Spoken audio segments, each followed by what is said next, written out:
What about Warren Reynolds? Warren Reynolds was married to my cousin, so he's a cousin by marriage. Okay. Many of the Tippit witnesses seem to have been prearranged witnesses, witnesses that were hired for the job of being a witness.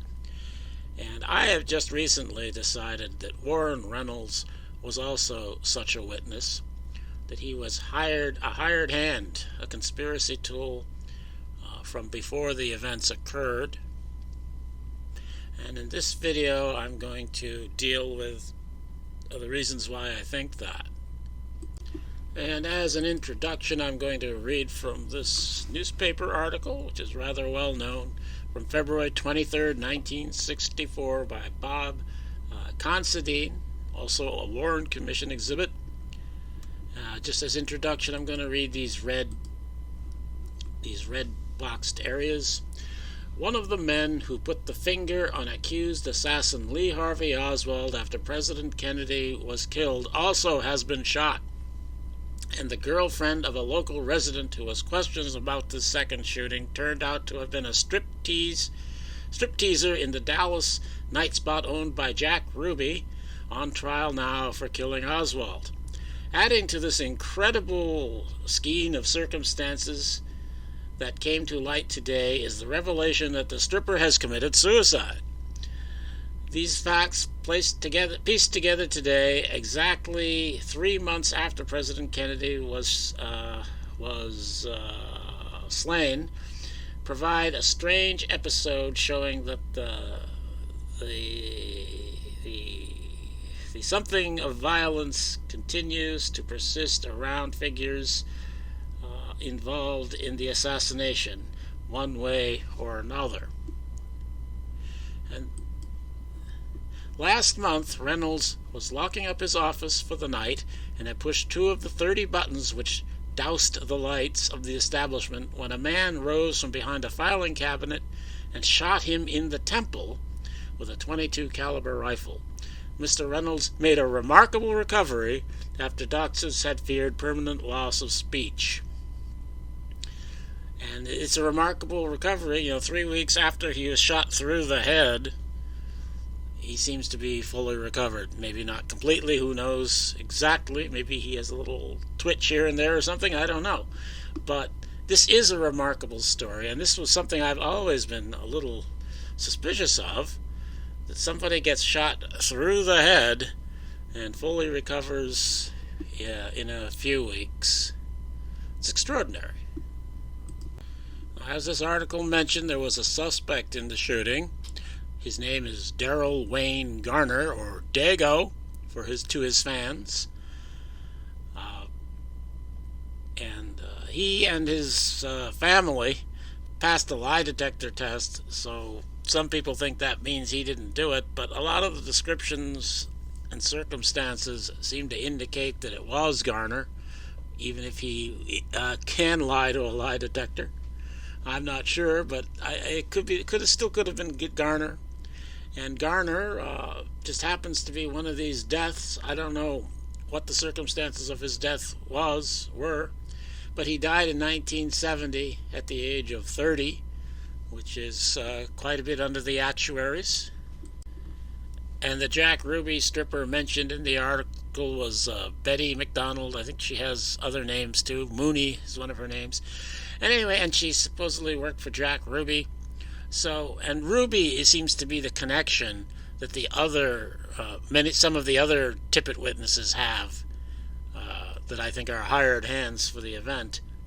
So this is implying a lot of weirdness here, and connection to Ruby, and perhaps that's one reason to be suspicious of Warren Reynolds, especially if you think he wasn't really shot through the head.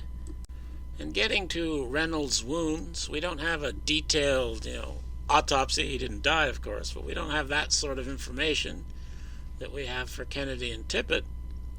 But we have this FBI report here from June 15th, 1964, where it says that Mr. Reynolds advised he is scared as a result of his having been shot through the head after the assassination of President Kennedy. So apparently Reynolds told the FBI that he was shot through the head, and this implies to me that a bullet came in one place and out another of his head. And this is from one of the Dallas police reports on the incident, where it says, Sergeant Davis at the scene, Mr. Reynolds' glasses were found broken on the floor in the basement, and a .22 rifle bullet was also found on the floor. So the implication of this is that this is the bullet that went through Warren Reynolds' head. That's what it implies to me anyway. And then this is from Warren Reynolds' Warren Commission interview, where Liebler says, then according to the information that I have, on January 23rd, 1964, you were shot in the head by a bullet from a .22 caliber rifle. Is that correct? Yes, right there, pointing to his right temple. On the right side of your head?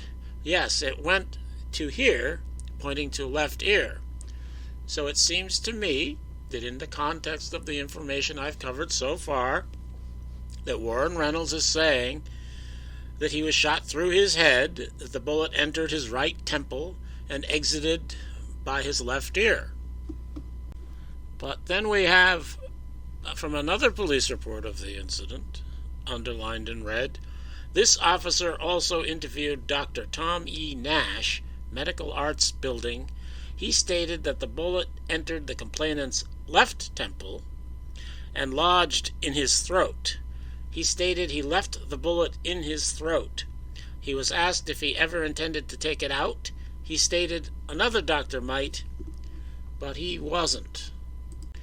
So we've got different stories for how Reynolds was shot in the head. The police report, the first police report, seems to imply that the bullet was found on the scene, yet the doctor said the bullet was lodged in Reynolds' throat. Now it's possible, of course, that the shooter dropped the bullet, and that's the one they found. It's not made clear whether this is a bullet that was fired or not. But the implication is that the police thought that was the bullet that had caused the wounds. And then we have Reynolds saying it entered one side of his head, the doctor saying it entered the other side of his head, and Reynolds seems to think it either came out of his left ear or was lodged there, but the doctor said it was lodged in his throat and that he hadn't even taken it out. So to me, I mean, how can the doctor be wrong? And how can Reynolds be wrong? I mean, to me, this means the story is fake, and not everybody has it straight. And this is something that you'd think would have been clarified, but it wasn't. And I think that means it's a fake story. I think Reynolds was not really shot in the head. I think this was an intimidation psyop. And that's why we have this newspaper article here, too. It's to tell all of the other witnesses, all of the other people who might know something that doesn't fit the official story, that this could happen to you. You could be shot through the head, too, and maybe not be so lucky as Warren Reynolds to survive it. So I think this is, to me, this is the strongest indication that Warren Reynolds was a hired hand. What about Warren Reynolds? Warren Reynolds was married to my cousin, so he's a cousin by marriage. And of course, this is Mary Ann Moorman. She took the Moorman photo, and there she is, standing next to Gene Hill as the president is coming by in the Zapruder film. And this is the Moorman photo here, a very important photo, if she really took it, but that's another matter. And she's saying that Warren Reynolds is her cousin by marriage. That is, this witness of the president being shot, one of the closest people to the president being shot, just happens to be related to another important witness where Tippit was shot. And Dallas in 1963 was not a small town. It looks like they probably had a population of about 700,000.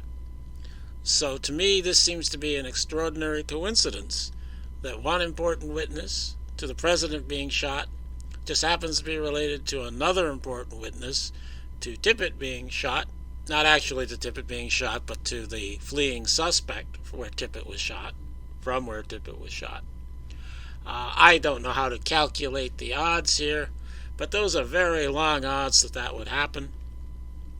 And I am suspicious that, independent of this, I'm suspicious that Gene Hill sort of maneuvered Marianne Moorman into position.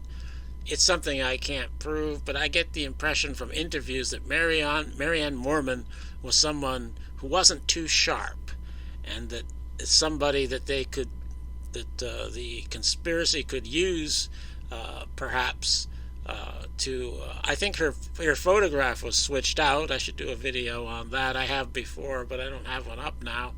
But I think she was kind of a dumb broad.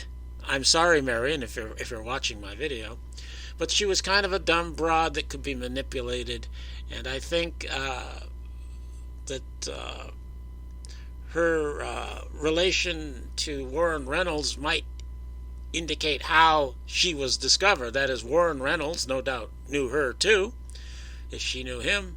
And if Warren Reynolds is a hired hand of the conspiracy, he could say, well, I got my dumb cousin. We could use her for this or that. And then Gene Hill might, I don't know how Mary and Gene Hill got together, but Gene Hill might have been inserted into Marianne Moorman's life with the purpose of maneuvering her into a position to take the Moorman photo. So I think the relationship of the witnesses here is another indication that Warren Reynolds is a hired hand by the conspiracy. Right. And this General Walker had called him several times how he knew General Walker, I don't know. And the fact that Reynolds palled around with General Walker, I think, might also be an indication that he was a hired hand. I can't really work out exactly how it indicates that, because I'm not really sure about General Walker. I can't imagine the conspiracy would consider him reliable. But then again, he was a general, so maybe he was more competent a conspirator than I give him credit for. But anyway, I think that perhaps is an indication as well. And also Reynolds, as a few other witnesses, seem to be cozy with the FBI. Here he's reporting his being approached to appear in Mark Lane's film, which he did appear in. And there were a few other witnesses. Gene Hill is another one of these witnesses who told the FBI about that, as did Lee Bowers. And I think there's a couple others I can't remember right now. But he's an FBI informer. I mean, that's what he's doing here. He's not a paid informant, I don't think. But he's buddy-buddy with the FBI is the way I see this. So I can't really prove it, but I think it's more likely than not that Warren Reynolds was a conspiracy tool, that he was hired by the conspiracy, by somebody in the conspiracy, that he knew something was going on. I don't know what he knew. I think there was purpose to it, of course, but that's beyond the scope of this video to discuss how his actions contributed to the conspiracy. Also, I think it's interesting here, we have photography on the day of the assassination where the police are talking to Warren Reynolds, but he was not officially on the record until January as being as being a witness. So I think that's a little odd too. I think maybe they were trying to keep him low profile and yet use him for a purpose.